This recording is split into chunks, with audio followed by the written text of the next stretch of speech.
Hello one and all, it's your Dr. Stone, chapter 164, Relock On. And it's finally time, the big aerial battle between Senku and Stanley. But is this actually Stanley? At the end of my video last week, I kind of just threw out the theory, what if it's not actually Stanley? My only real proof of that was, well, one, this is absolutely the kind of thing this author would do, make us think it's Stanley when it's someone else. And two, the fact that we wouldn't actually know if someone else was wearing Stanley's mask. That's really all I had, but after this chapter, I've seen a lot of people online who are theorizing the same thing, because, well, this person we see flying the plane doesn't really feel like Stanley. I mean, for one thing, he is way more talkative. It's over, prepare to die, Junior Science Club. I'll greet you in hell when I join you someday. I cannot in my wildest dreams imagine Stanley saying something like that. I kind of see him just, smirking as he goes in for the killing shot, and then, when they do maneuver and they get around and behind him, we see this look of total shock and panic on Stanley's face that I just don't think we'd see from him. Stanley is such a calm, composed figure. I think even if he lost the war, even if they were completely surrounded, completely outnumbered, he'd still manage to stay calm, stay composed. It just doesn't feel like Stanley. And also, while we're talking about his face, let's talk about the fact we do not see any scars on this pilot's face. The crack scars that are right under Stanley's eyes. You would absolutely see them in this shot right here, and yet you don't, because I don't think this is Stanley. I think it's someone else. I mean, if it was any other artist, I could say, okay, maybe you just made a mistake, maybe you just forgot to add it in, but Boichi is not any other artist. He is next level. He would not forget a detail like that. In fact, I think the only reason he designed Stanley with the scars under his eyes are so that in this moment we'd see this person without the scars and begin to wonder, is this really Stanley? It's guess thinking, it's guess theorizing. It's what the series loves to do, leading a trail of breadcrumbs to the next big twist. I also saw someone point out on the Dr. Stone Reddit page, it'd be very, very strange for someone to be a top-ranked sniper and a military-trained fighter pilot. Those are two occupations that don't really overlap all that much, so it definitely would be strange for Stanley to be trained in both of them. Unless, maybe he started off as a sniper and then he became a pilot, or the other way around, but still, it seems unlikely that Stanley has both those skills.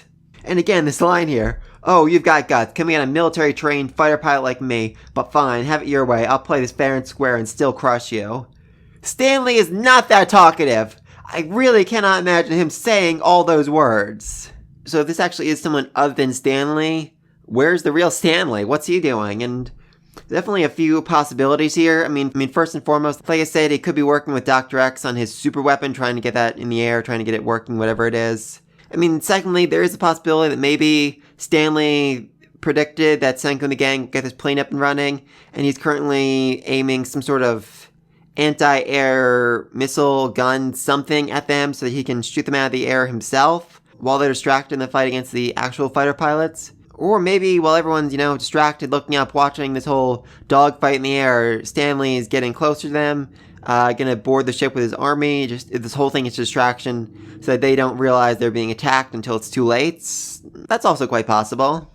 So yeah, I'm definitely calling it. I'm saying this isn't Stanley. I'm saying it's someone else. But alright, let's move on. Let's talk about the rest of the chapter. Absolutely amazing shot of this thing flying through the air, launching like a freaking catapult. I love it. Luna does ask the question a lot of us were wondering last chapter.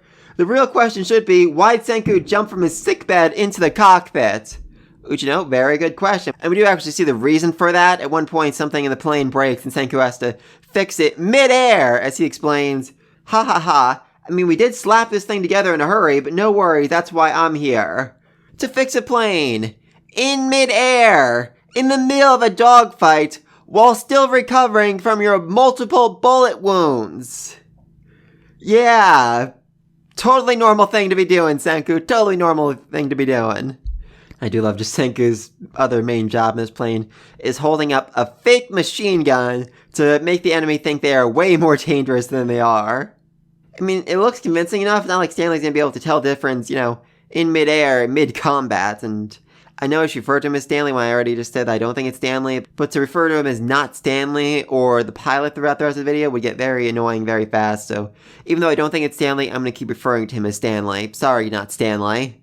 And I do just really need to take a moment just to applaud Boichi for the shot here, just these clouds They look so freaking realistic. They literally look like they were taken out of a freaking photograph.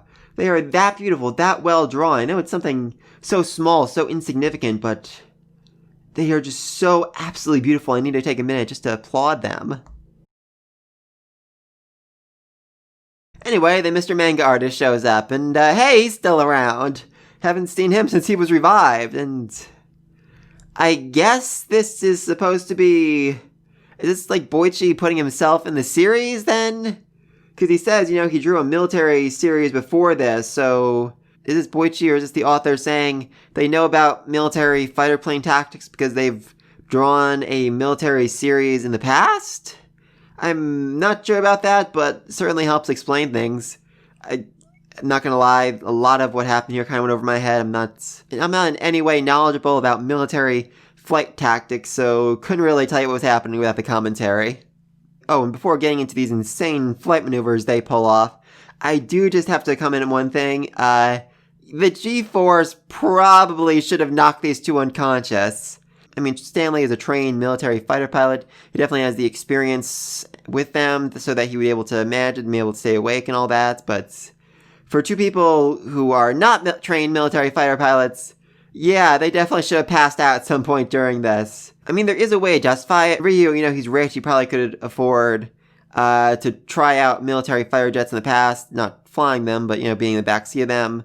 Going through maneuvers. So he might have enough experience that where he wouldn't black out from this. Senku, I mean, I guess, Senku's father did work for NASA. Senku could have gone through, those military training things they do where they spin you really fast and fast and fast to see if you'll black out or not. I mean, it seems unlikely to have done that to a teenager, but I could definitely see Byakuya making it happen somehow, some way. He's a very, very resourceful man. So anyway, yeah, back to the fighter-pilot fight. The main goal is to get behind your opponent so you're able to fire at him and take him out. And that's all they're trying to do this whole rest of the chapter. First off, Ryu pulls off a brake turn. I don't know how one does that in a plane, but okay. So Stanley overshoots him, he's able to get past him. And it looks like, they won until Stanley uses a high-speed yo-yo to climb into the air to slow him down and force Ryu to go past him so that he can get behind him. Okay. And at this point that Ryu just really, really embodies greed yet again as he exclaims in the middle of this fight that he wants those moves. He desires them. He wants this person's skills. So yeah, I guess he's gonna try and recruit this person to his own kingdom of science. Why not? I'm sure they could use a fighter pilot somehow, some way moving forward. I mean, at the very least, he can serve an important role when it comes to scouting the area, mapping and all that, just being a pilot. I mean, the fighter pilot skills, I can't imagine those are going to come in handy at any point moving forward. I mean, are they going to uncover another Kingdom of Science even more advanced than Dr. Zeno's? That seems unlikely. I mean, it is a big world, but the only place we could really see that would probably be South America or Africa. I'm pretty sure in the spin-off it said that most of Europe was destroyed by a meteorite, so that's out of the running. So those are the only two places we might be able to find an advanced civilization, and maybe they'll have planes, and there'll end up being a fight between this one skilled fighter pilot and all the other fighter pilots working for the other team. Don't know, that's just something thrown out there, just given how much Ryu wants the skills, I feel like they're going to serve some sort of role down the road. Anyway, then Ryu manages to pull off the Cobra maneuver, something so utterly insane that even Stanley thinks that they are going to immediately fall from the sky because it's just not possible in this old primitive plane. Except, remember last chapter when he was talking about using castor bean oil? I assumed, he was looping up the runway or something like that for the sake of launching the plane. No! He was explaining how he was going to make ultra high quality engine oil! Like I said before, the series loves leaving little breadcrumbs, hints about the future that you won't notice unless you pay a lot of attention.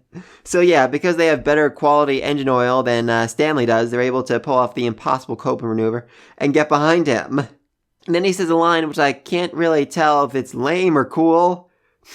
Video games train my right hand, so I'm ready for a combo move with your science, Senku. But as he's saying that, his hair is blowing in the breeze. He's throwing his helmet away. This is a pretty freaking cool looking pose he has right here, so I'm gonna say that line was cool as well.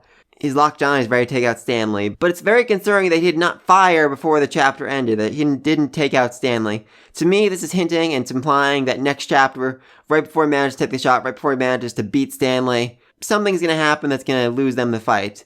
Maybe the real Stanley is on the ground with a sniper rifle or a very, very large gun, and he's gonna shoot them out of the air. I mean, that seems like an impossible shot, but this is Stanley we're talking about. He could definitely do it. He could definitely make it work. Maybe they'll get a radio communication with the ship that's they've all been taken hostage and that Stanley, the real Stanley, managed to outmaneuver them. I'm really not sure. There's a lot of questions, a lot of theorizing to go on what's going to happen next chapter. We still don't know what's happening with Max. That's a whole other thing. I mean, Carlos joined the team of science, but where's Max at? I mean, Luna specifically sent the message out to Kohaku's team because she knew that Carlos was there, so that means, did she already bring Max onto the ship when that happened?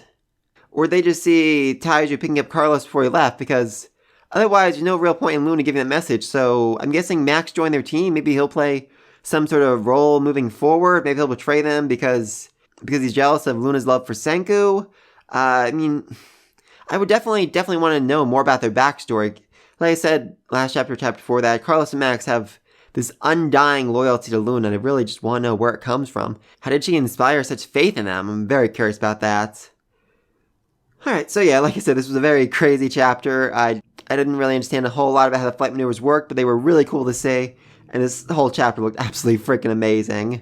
Like I said, I definitely think that's going to be a loss for Senku now, simply because, we haven't seen Kohaku's team, Chrome's team, the drilling team, essentially. They're trying to drill their way into Dr. Zeno's base, and there's no real point in taking over Zeno's base if Senku's team is already winning. So I think, Senku and the gang, they're going to lose badly, and then, they're going to get a communication, Kohaku, Chrome, like, oh yeah, we managed to break into the enemy's base, we stole their super weapon, and we used it against them, it's our victory, huzzah! That way it really is Chrome who outscienced Dr. Zeno. I think that'd be absolutely amazing to see. But let me get all this down below. Do you think it's Stanley? I mean, like I said, no scar, the talking so much, the look of surprise. It just does not feel like Stanley whatsoever. What do you think's gonna happen in this fight? Do you think Ryu's actually gonna make the shot? He's actually gonna take down the pilot, or do you think something's gonna happen? Do you think there's some other move that's gonna end up being played that's gonna make them lose the fights? What is Zeno planning here? Because don't forget, he still has the ultimate weapon, whatever it is, which really makes me think this whole, dogfight in the air was more of a distraction than anything else. To get the plane away from the ship so that they wouldn't be able to go give backup to their team when they needed it. But be sure to let me think of all this down below. Be sure to like and subscribe to the next video. And until then, peace!